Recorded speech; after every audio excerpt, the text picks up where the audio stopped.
The 42nd floor conference room gleamed like a temple to wealth. Floor-to-ceiling windows framed the city below, tiny and irrelevant. Marcus Chen stood at the head of the obsidian table, his cobalt blue suit sharp enough to cut. Behind him, holographic projections danced, lines of code, profit margins, algorithmic predictions spiraling upward like promises. "Gentlemen, what you're seeing is perfection," Marcus said, his voice smooth as polished steel. "Alpha Core doesn't just predict markets. It creates them."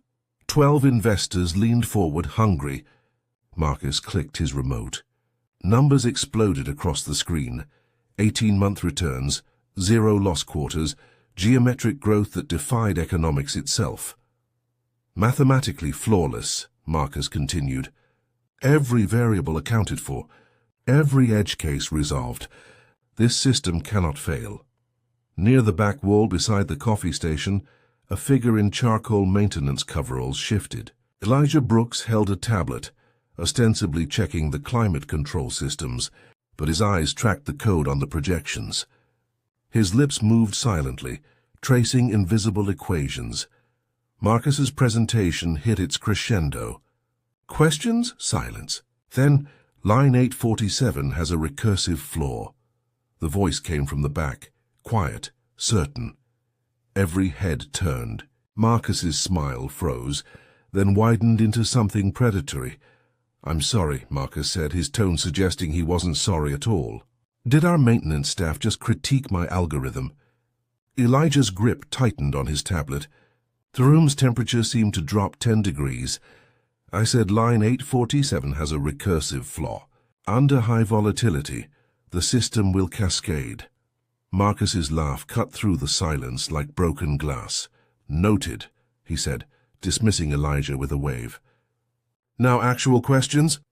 But Elijah didn't move, and Marcus's eyes narrowed, recognizing something dangerous. Defiance. 6 hours earlier, Elijah Brooks had clocked in for the night shift at 11 p.m. sharp. The TechCore Industries building rose like a glass monument to innovation, its LED-lit logo visible from 3 miles away. Elijah entered through the service entrance, the one without marble floors or security guards who smiled. He was 23, tall and lean, with his father's sharp eyes and his mother's quiet determination. His employee badge read, Maintenance Tech Level 2. It didn't mention the MIT OpenCourseware certificates he'd earned on library computers. It didn't mention the algorithms he'd written in notebooks during lunch breaks. Nobody asked what janitors knew. His route took him through the executive floors after midnight, when the programmers went home and left their workstations unlocked. Elijah would pause, ostensibly to empty trash bins and study the code on abandoned screens. He'd photograph whiteboards full of unsolved problems, then solve them in his head during the elevator rides down. His mother, Rosa Brooks, worked the day shift. She'd cleaned Marcus Chen's private office for 7 years, invisible in her ivory uniform. Every evening, she'd come home smelling of lemon-scented cleaner and pride. Her hands cracked but her spine straight. "You're brilliant, baby," she'd tell Elijah while heating leftover rice. Someday they'll see it. Elijah had stopped believing in someday. He'd learned to recognize the look people gave him when he spoke about code. Polite confusion followed by dismissal. His brilliance was theoretical. Their prejudice was structural, but the code didn't lie. And tonight in that boardroom, Marcus Chen had presented something fundamentally broken and called it perfect. Elijah had seen enough to know the truth. The question was whether truth mattered when spoken by the wrong mouth. The city lights below TechCore's towers burned like distant promises. Elijah had spent his whole life watching from the outside. Tonight he'd stepped inside, and Marcus Chen had noticed. The marble lobby echoed with the investor's departure. Leather shoes clicked against polished stone. Marcus stood near the elevators, shaking hands and accepting congratulations. His smile was a perfectly calibrated instrument. Elijah waited by the security desk, his tablet under his arm. His shift didn't end for 3 more hours, but something had hardened in his chest during the presentation. A line had been crossed. When the last investor departed, Marcus turned toward the private elevator. Elijah stepped forward. "Mr. Chen." Marcus paused, thumb hovering over the biometric scanner.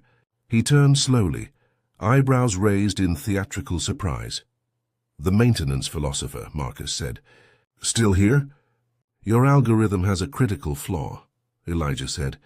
His voice was steady, despite the security guard's hand drifting toward his radio.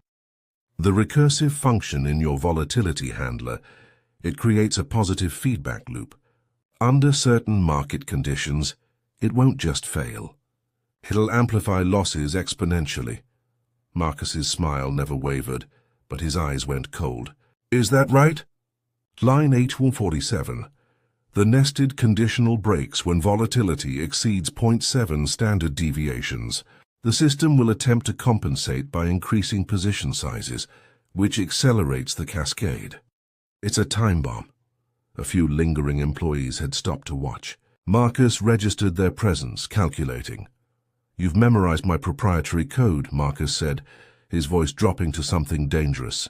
"From a 60-second glimpse during a presentation." "I've studied algorithmic trading for 8 years, Elijah replied. "I recognized the pattern." Marcus laughed, a sharp, cutting sound. The security guard chuckled. A passing executive smirked into her phone. "Tell you what," Marcus said, stepping closer. "His cologne was expensive, suffocating." "You've got confidence." "I respect that. So here's your shot at the big leagues, maintenance man." He pulled out his phone, tapped it twice, and showed Elijah a calendar notification. 48 hours. "You fix my broken code. You show me this catastrophic flaw you've discovered. If you're right, if you can prove I'm wrong, I'll write you a check that'll change your life," Elijah's pulse hammered. "And if I can't prove it in 48 hours? Marcus's smile turned predatory. "Your mother, Rosa, isn't it? She cleans my office. Lovely woman." He let the words hang. "She's fired. And I'll make sure no building in this city hires either of you again." The lobby went silent. Even the security guard looked uncomfortable. "Do we have a deal?" Marcus extended his hand. Elijah looked at that hand. Manicured, powerful, absolutely certain of its superiority. He thought of his mother's calloused fingers. His father's last lesson. The code that was definitely, provably wrong. He shook Marcus's hand. "Deal." "Excellent," Marcus said, already turning away. "Clock's ticking, kid. Better hope that community college education was worth something." The elevator doors closed on Marcus's smirk. Elijah stood alone in the lobby, his reflection multiplied in polished marble. He'd just bet his mother's livelihood on his ability to prove something to a man who'd already decided he was worthless. The security guard's radio crackled. "All clear on executive floor." Elijah walked toward the service elevator, his tablet feeling like it weighed 1,000 pounds. 48 hours. The parking garage smelled like motor oil and desperation. Elijah sat in his mother's 15-year-old sedan, hands gripping the steering wheel, knuckles pale. Above him, fluorescent lights hummed their mechanical lullaby. His phone showed 1:47 a.m. He'd just shaken hands with a billionaire who'd turned his life into a game. The algorithm blazed in his memory, each line precise as a photograph. He could see the flaw, the recursive loop that would spiral under stress, the mathematical inevitability of collapse. He'd studied systems like this for years, traced their failures through historical crashes, understood their architecture like anatomy. But understanding wasn't proof. And proof required access he didn't have. His phone buzzed. A text from his mother. "Working double tomorrow. Left you dinner in fridge. Love you, baby." Elijah's throat tightened. She didn't know. Didn't know he'd just wagered her job, her dignity, her future on a 48-hour deadline. Didn't know her son had been stupid enough to challenge a man who collected skyscrapers like trophies. He remembered every dismissive look he'd received, every "not your place" comment from professors he'd emailed, every job application rejected, because his resume listed a GED instead of MIT's logo. Every time brilliance had died in his mouth, because the listener saw only his maintenance uniform. Marcus. Chen had looked at him the way landlords looked at eviction notices, a minor inconvenience requiring a signature. But underneath the fear, underneath the shaking hands and racing heart, something else stirred. Something his father had planted before the algorithms took him.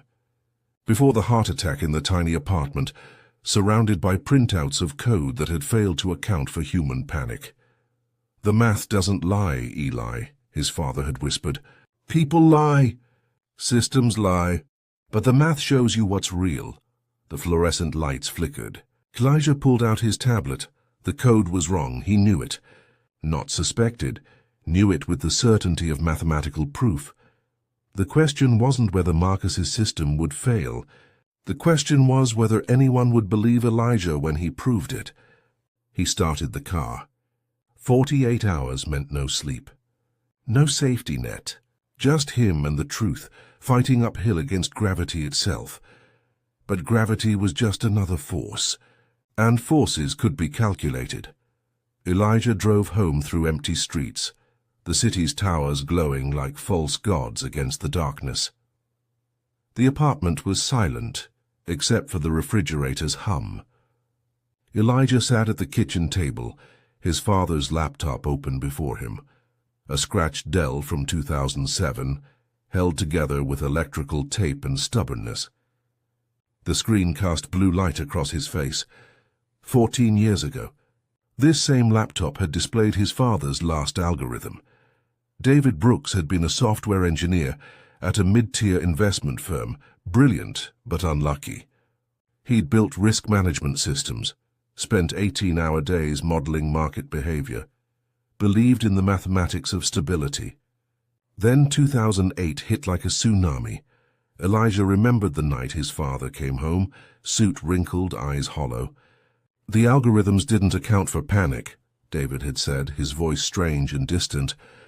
"We modeled rational actors, but fear isn't rational. Fear cascades."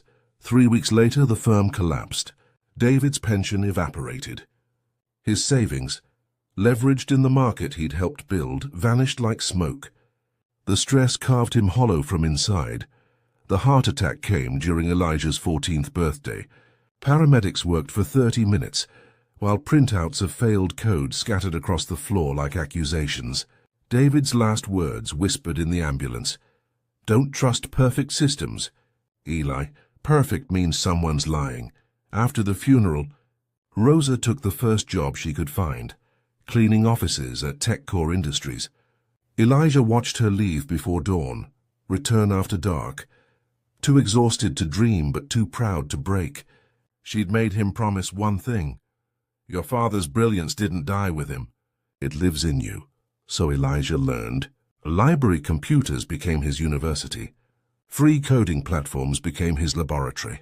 He'd sit in TechCore's lobby during his mother's shifts, watching programmers through glass walls, absorbing their language like osmosis. He taught himself Python at 15, JavaScript at 16. By 18, he'd cracked algorithmic trading theory, reverse engineering systems from academic papers, and forum posts. By 20, he could read code like poetry, but knowledge without credentials was invisible. Every application, every email, every careful approach was met with the same polite rejection. "We're looking for candidates with formal education. Perhaps consider community college. This position requires relevant experience," so he took the maintenance job. At least then he could be in the building. At least then he could watch the systems his father had died trying to perfect. And tonight in that boardroom, Elijah had seen his father's nightmare reborn. Marcus Chen's algorithm had the same architectural flaw that had killed Lehman Brothers. The same recursive cascade that had evaporated pensions and destroyed lives. History about to repeat, wrapped in cobalt blue and arrogance. Elijah opened the laptop. His father's old notes were still there, yellowed Word documents explaining cascade theory.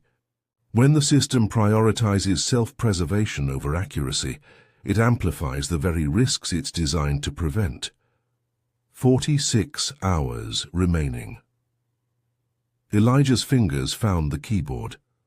His father had failed to stop the last collapse, but maybe, just maybe, he'd left Elijah the tools to prevent the next one, if anyone would listen. If proof mattered more than pedigree, if a dead man's son could finish what his father started, the building's maintenance network was Elijah's invisible kingdom. Every terminal, every server room, every supposedly secure workstation, all connected to the climate control system he was authorized to access. Nobody thought about the maintenance portals. Nobody considered that the kid checking air filters might understand network architecture. At 3:17 a.m., Elijah sat in the basement server room, his laptop connected to a diagnostic port. Around him, machines breathed their electronic prayers. Cool air whispered through vents. And on his screen, Marcus Chen's algorithm bloomed like a poisonous flower. The access was technically legal. Maintenance staff needed diagnostic capabilities. But what Elijah was about to do crossed every line his employee handbook had drawn. He bypassed the first security layer, then the second. The system challenged him with authentication protocols. Elijah fed it maintenance credentials, rerouted through climate system backdoors, slipped through cracks TechCore's cybersecurity team had never imagined existed. The algorithm appeared, 18,000 lines of code. Dense, sophisticated, genuinely impressive in parts. Elijah traced the architecture, finding moments of elegance. Marcus Chen wasn't incompetent. That made what came next so much worse. Line 847. There it was, the recursive volatility handler, exactly as broken as Elijah had known it would be. Under stress it would spiral. Position sizes would amplify. Losses would cascade. Standard stuff, fixable with 20 minutes of work. But then Elijah found line 2341. His breath caught. It wasn't just a flaw. It was intentional fraud. The algorithm didn't just fail to handle volatility. It masked losses by rerouting them into pension fund accounts. Teachers, nurses, municipal workers. Every time the system hemorrhaged money, it quietly transferred the deficit into retirement portfolios, exploiting microsecond trading delays to hide the transactions. The recursive error wasn't a bug. It was a feature. A timer set to detonate when market conditions triggered the cascade. Elijah scrolled deeper. Found suppressed audit logs. Found internal memos flagged Do Not Distribute. Found emails from TechCore's risk management team. Warnings ignored. Concerns buried. One analyst fired for insubordination after raising red flags. Marcus Chen knew. Had always known. Had built an empire on a foundation of stolen futures. The pension funds showed on Elijah's screen like obituaries. Teachers from Detroit. Sanitation workers from Phoenix. Firefighters from Sacramento. People like his parents. People who'd worked their whole lives for the promise of dignity and retirement. All of it balanced on an algorithm designed to fail and drag them down with it. Elijah's hands trembled over the keyboard. This wasn't about pride anymore. Wasn't about proving himself to a dismissive billionaire. This was structural theft disguised as innovation. His phone buzzed. His mother's morning alarm, 5 a.m., She'd be getting ready for work right now, brewing the cheapest coffee, preparing to clean the office of a man who'd weaponized code against people exactly like her. Elijah downloaded everything. Audit logs, source code, email chains, market modeling data. The evidence filled his tablet like stones in a pocket, 44 hours remaining. But the math had shifted. This wasn't about fixing a flaw. This was about exposing a crime. And Elijah Brooks, maintenance worker, dead engineer's son, invisible genius, had just become the only person standing between Marcus Chen and catastrophe. The server room hummed. The evidence glowed on his screen. And somewhere 42 floors above, Marcus Chen slept in perfect confidence that tomorrow would be exactly like yesterday. He was wrong. Elijah sent the email at 6:47 a.m., after triple-checking every attachment. Subject line: Alpha Core Analysis, Critical Findings. The report was surgical, 20 pages documenting the recursive flaw, the pension fund rerouting, the suppressed audits. Every claim backed by Marcus's own code. He pressed send and waited. Marcus's response arrived 18 minutes later. Impressive work. My office, 9 a.m. Elijah's heart hammered. He'd expected rage, denial, threats. Not an invitation. Marcus's office occupied the entire 45th floor. Glass walls overlooked the city like a god surveying creation. Marcus sat behind a desk carved from single piece of mahogany, his royal blue tie perfectly knotted. He smiled as Elijah entered. Sit, Marcus said, gesturing to a leather chair. Coffee? I'm fine. Suit yourself. Marcus tapped his tablet, pulling up Elijah's report. This is remarkable analysis. Genuinely. You found things my own team missed. Elijah's guard rose. This wasn't the Marcus from the lobby. This was something more dangerous, reasonable. You understand what this means, Elijah said carefully. I do. Marcus leaned back. Which is why I'm offering you a deal. $50,000 cash today, plus a letter of recommendation to any tech firm you choose. Stanford will take you with my endorsement, MIT, anywhere. The number hung in the air like bait. In exchange for what? Elijah asked, though he already knew. You bury this. Delete your copies. Sign an NDA. Walk away with your future secured. Marcus's smile was almost paternal. Nobody needs to know about a theoretical flaw that'll never manifest. The system's been stable for 18 months. Why create panic over mathematical hypotheticals? Elijah thought of his mother's hands. Thought of college applications rejected for lack of credentials. Thought of $50,000, enough for tuition, enough to escape maintenance coveralls forever. The pension funds, Elijah said quietly, are perfectly safe. Marcus interrupted. The algorithm balances risk across multiple portfolios. Standard practice. Your interpretation is technically accurate, but contextually naive. For a moment, one terrible, tempting moment, Elijah imagined taking the deal. Imagined his mother's face when he told her he'd gotten into Stanford. Imagined a life where brilliance was finally visible. Then he thought of his father's printouts scattered across the floor, thought of teachers in Detroit, firefighters in Sacramento, people who'd never know their futures were collateral in Marcus Chen's empire. No, Elijah said. Marcus's smile thinned. Excuse me? The system's designed to fail.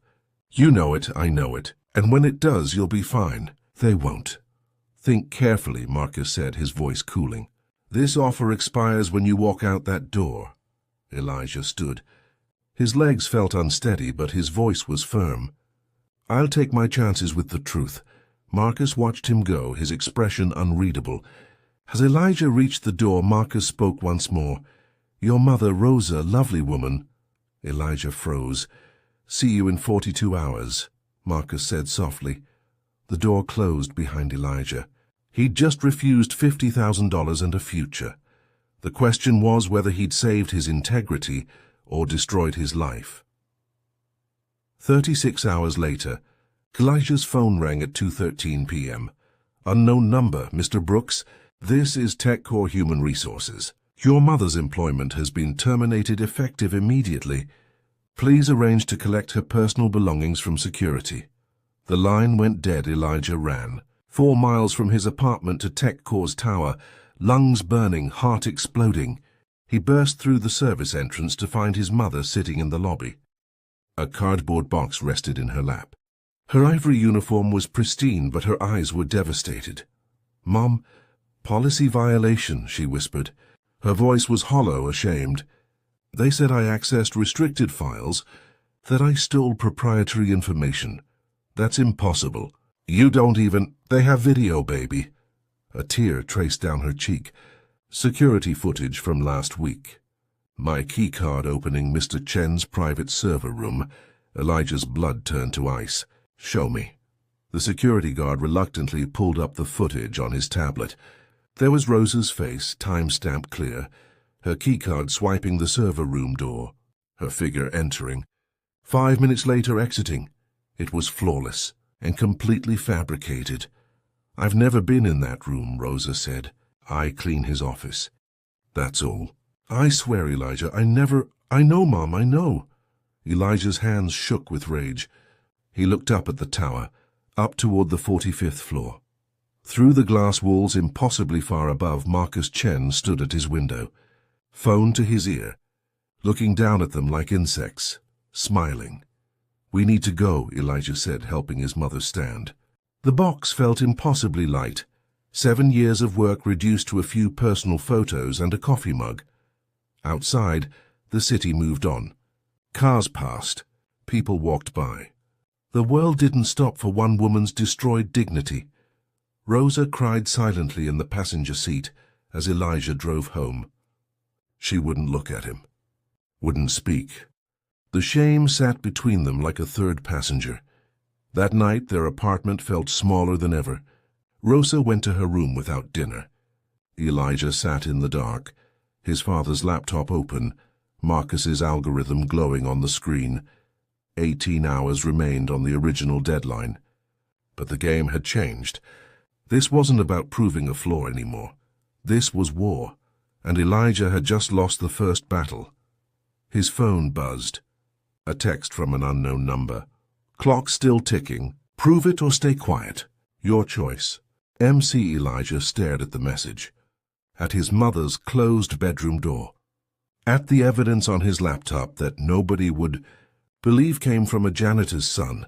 Marcus Chen had every advantage: money, power, credibility, legal.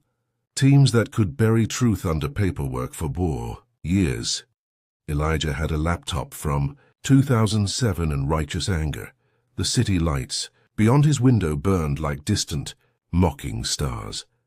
The apartment was silent except for the refrigerator's hum and his mother's muffled crying through the bedroom wall. Elijah sat at the kitchen table, face in his hands, his father's laptop screen casting its familiar blue glow. 47 a.m. 14 hours remaining. Rosa hadn't spoken to him since they'd come home. Not with anger, that would have been easier. She'd looked at him with something worse than anger, exhaustion, defeat, the look of someone who'd finally stopped believing that fighting back mattered. "You should have stayed quiet," she'd whispered before closing her door.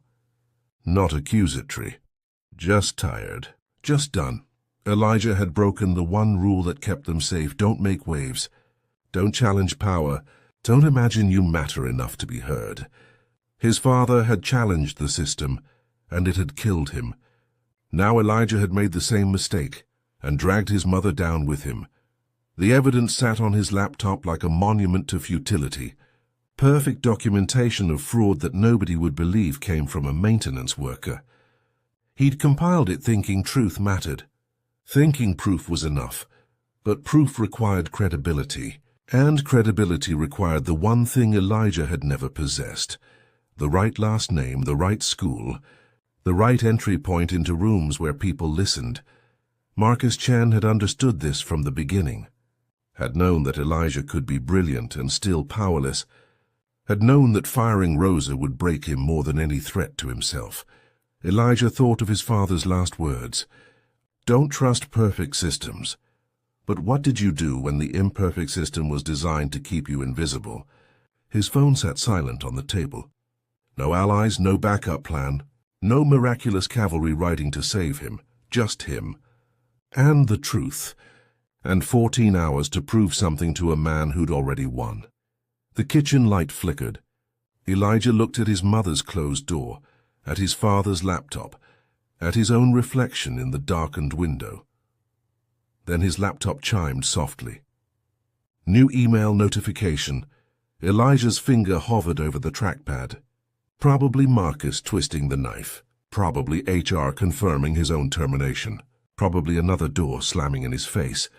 He clicked. The sender was anonymous. Subject line, "You're not alone." Elijah's breath caught as he opened the message. Marcus buried 6 internal audits. "I have them all. My testimony, your proof. SEC investigation. If you're still fighting, meet me. Server room, 6 a.m. come alone. A friend who's tired of lying. Attached a single file. An internal memo dated 8 months ago flagged, confidential, do not distribute. Elijah opened it. His hands started shaking. It was everything. Senior developer testimonies, suppressed risk assessments, email chains showing Marcus personally ordering the fraud's implementation. Someone inside TechCore had been documenting everything. The darkness in Elijah's chest cracked open, not with hope, not yet, but with possibility. He wasn't alone. The server room at 6 a.m. was cold and humming with electronic life. Elijah arrived 10 minutes early, his tablet under his arm. Adrenaline replacing the sleep he hadn't gotten. A woman sat on the equipment crate, her emerald green blazer, incongruous against the industrial surroundings. She was perhaps 40, with silver threading through dark hair and eyes that had seen too many compromises. "Dr. Sarah Okonkwo," she said, not offering her hand. "Senior developer. Or I was until 8 months ago when I made the mistake of questioning AlphaCore's risk models."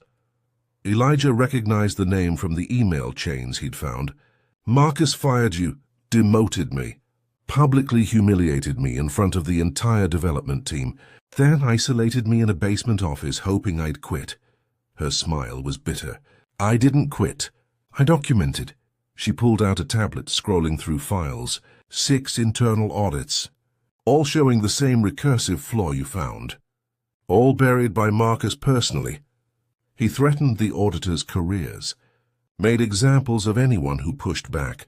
"Why didn't you go public?" Elijah asked. "With what credibility? A disgraced developer with an axe to grind?" Sarah's laugh was harsh. "I tried. Sent anonymous tips to the SEC.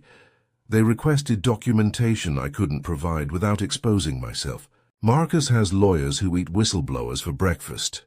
She looked at Elijah directly. "But you have something I don't. You have the source code. You reverse-engineered the fraud from the outside. That's not stolen intellectual property. That's independent analysis." "I'm a maintenance worker," Elijah said. "Why would anyone believe me?" "Because you're not selling anything. You're not angling for a promotion or trying to cover your own mistakes. You're just telling the truth." Sarah pulled up a document. "I've been watching you for weeks, watching you study code through server room cameras. You're brilliant. And you're clean." She handed him a flash drive. "This has everything. Testimonies from 4 other developers who witnessed the fraud. Market data showing the system's instability. Correspondence between Marcus and offshore accounts. Combined with your analysis, it's airtight." Elijah took the drive. His father's words echoed, "The math doesn't lie." "There's more," Sarah said. "I've been tracking the algorithm's real-time performance. The recursive cascade isn't theoretical anymore. Market volatility spiked yesterday. The system's already starting to spiral." She pulled up a graph. Red lines climbing exponentially. 3 days, maybe 4 before it collapses completely. When it does, pension funds in 18 states will lose approximately $500 million. Teachers, firefighters, municipal workers, all gone. The number hit Elijah like a physical blow. $500 million. Lives destroyed. His father's nightmare multiplied. "We go to the SEC," Elijah said. "Already arranged." Sarah checked her watch. "I contacted them last night. They'll see us at 9 a.m. if we have the evidence. But we need your analysis to make it stick. Your independent verification proves this isn't just internal corporate drama." Elijah thought of his mother, sleeping in defeat. Thought of Marcus's smirk. Thought of teachers in Detroit who had no idea their futures hung by algorithmic threads. What if Marcus blocks us? "He'll try," Sarah said. "He'll call it corporate espionage. Stolen IP, disgruntled employees making false accusations. He'll use every legal weapon he has." She met Elijah's eyes. "This will destroy your life before it destroys his." You need to know that. My life's already destroyed, Elijah said quietly. My mom lost her job. My father died because systems like this. I'm done being invisible. Sarah nodded slowly. Then let's burn it down. They spent the next 2 hours cross-referencing data. Elijah's code analysis merged with Sarah's documentation like puzzle pieces clicking into place. Every question had an answer. Every claim had proof. At 8:45 a.m., they walked toward the parking garage together. The city was waking up, oblivious to the reckoning being prepared in its shadow. Elijah's phone buzzed. His mother, I love you. Whatever happens, I'm proud of you. She knew. Somehow she knew he was still fighting. Sarah's car, practical sedan, not the sports model TechCore's senior developers usually drove, sat waiting. Ready? She asked. Elijah looked back at TechCore's tower gleaming in the morning sun. Somewhere up there, Marcus Chen was probably drinking coffee, confident in his invincibility. Let's prove it, Elijah said. The emergency investor meeting was called for 2 p.m. that same day. By noon, the SEC had reviewed the evidence. By 1 p.m., federal investigators had secured a warrant. By 1:45 p.m., Marcus Chen's empire began cracking at its foundations.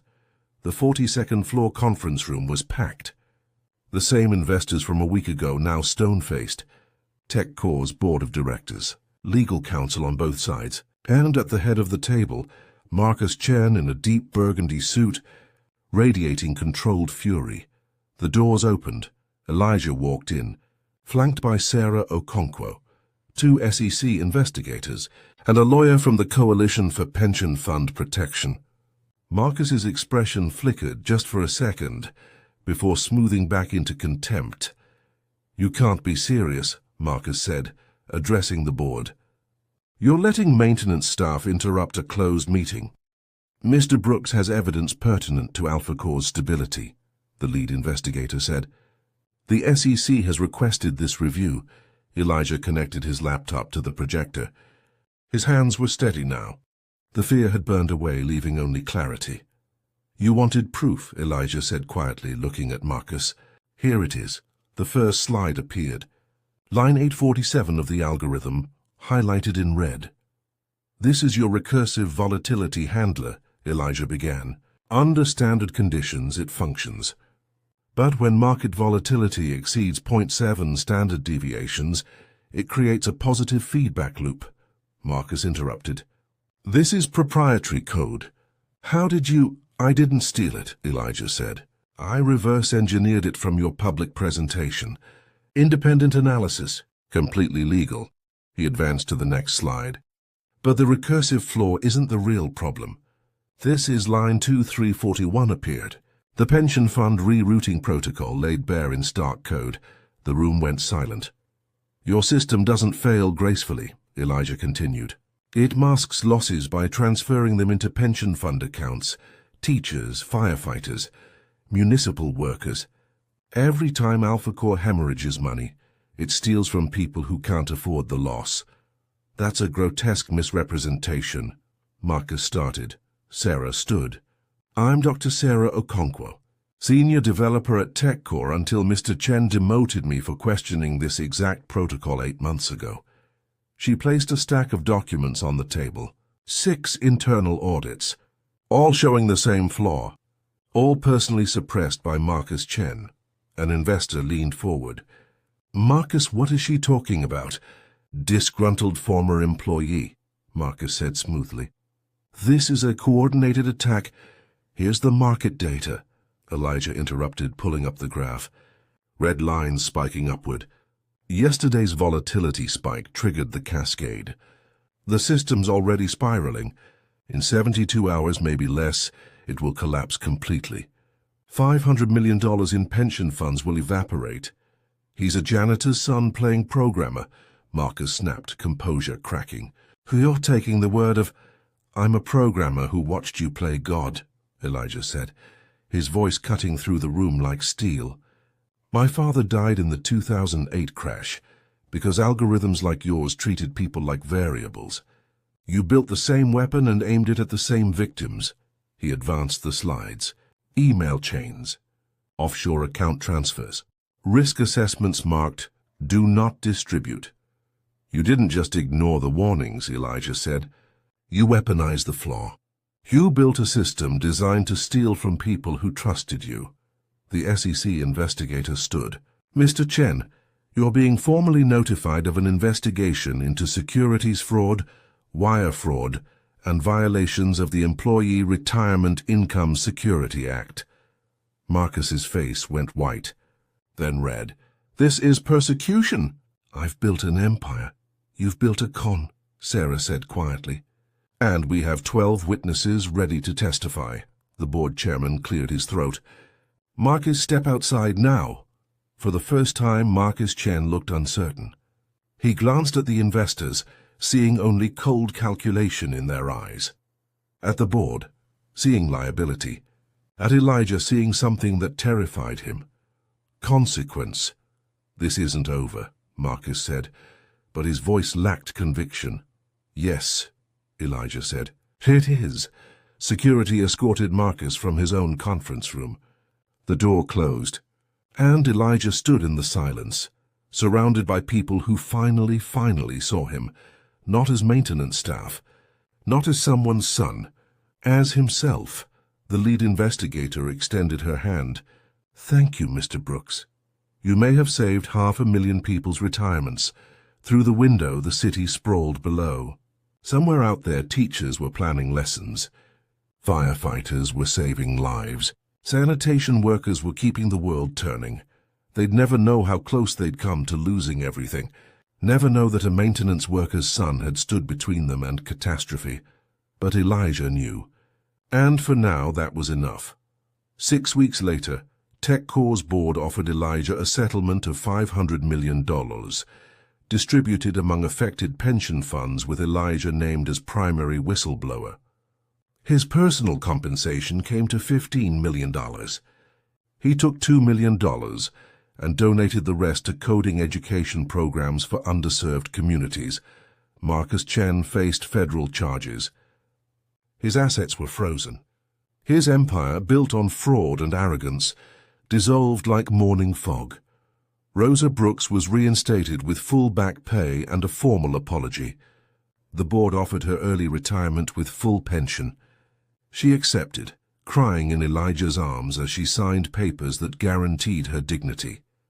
TechCore's board made one more offer. Chief Technology Officer. Corner office. $400,000 salary. The position Marcus Chen had occupied. Elijah accepted. His first day, he stood in that corner office. Glass walls overlooking the city. Leather furniture. Mahogany desk. It felt surreal. Wrong. Too big for someone who'd spent his life in basement server rooms. Then he placed his father's old programming manual on the desk. The scratched, coffee-stained book David Brooks had used to teach himself code. Next to it, a photo. His mother in her cleaning uniform, smiling. Proud. The wrongness faded. Rosa appeared in the doorway. No longer in ivory cleaning clothes, but in a lavender dress she'd bought to celebrate. "Look at you," she whispered. "Your father would be so proud."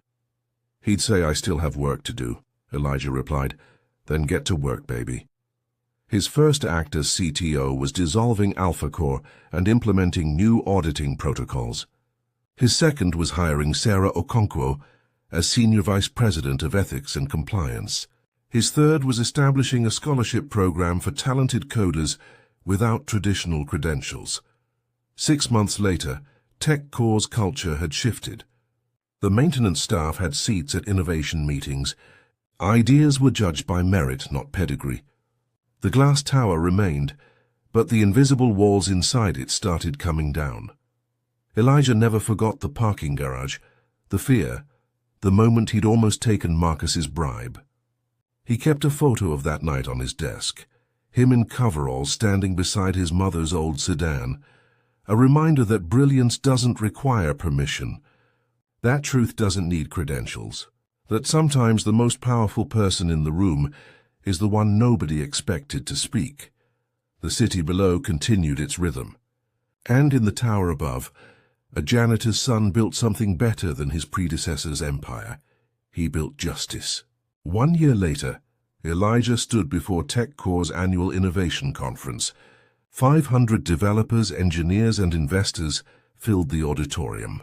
He'd been invited to give the keynote. The kid who once emptied their trash cans now commanded the stage. "My father told me something before he died," Elijah began. "He said the math doesn't lie. People lie. Systems lie. But the math shows you what's real." He looked across the audience. Some faces he recognized, people who'd walked past him in coveralls without seeing him. Now they leaned forward, listening. "For years I believed being invisible meant I didn't matter. That without the right credentials, the right background, the right entry point, my voice was worthless. The system taught me that brilliance only counts if it comes from the right zip code." He paused, letting the silence settle. "But brilliance doesn't care about your zip code. Justice doesn't care about your title, and truth doesn't require permission to be spoken." On the screen behind him, his father's photo appeared. David Brooks, young and hopeful, before the algorithms took him. "My father died fighting a system that treated people like variables, like acceptable losses in someone else's profit margin. When I found that same system reborn in AlphaCore, I had a choice: stay invisible or speak truth to power." Elijah's voice grew stronger. "They told me I didn't belong in that boardroom.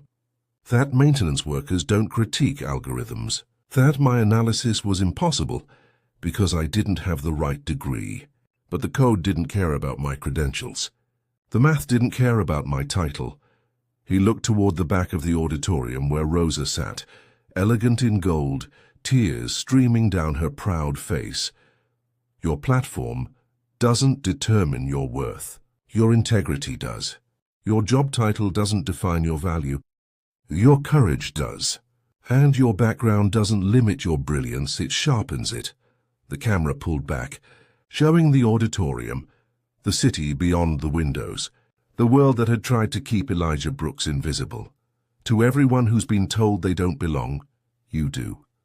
To everyone dismissed because of where you came from, your perspective is exactly what systems need. To everyone fighting alone against impossible power, you're not alone. The truth is with you." Elijah's final words echoed through the space. Perfect systems don't exist, but just ones do, and they're built by people brave enough to speak when silence is easier. The auditorium erupted, standing ovation. But Elijah barely heard it. He was thinking of his father, of parking garages and server rooms, of the moment he'd shaken Marcus Chen's hand and bet everything on truth. The math hadn't lied, and neither had he. Outside, the city glowed with possibility, and somewhere in its towers, another invisible genius was watching, learning, preparing to speak. The system was changing, one voice at a time.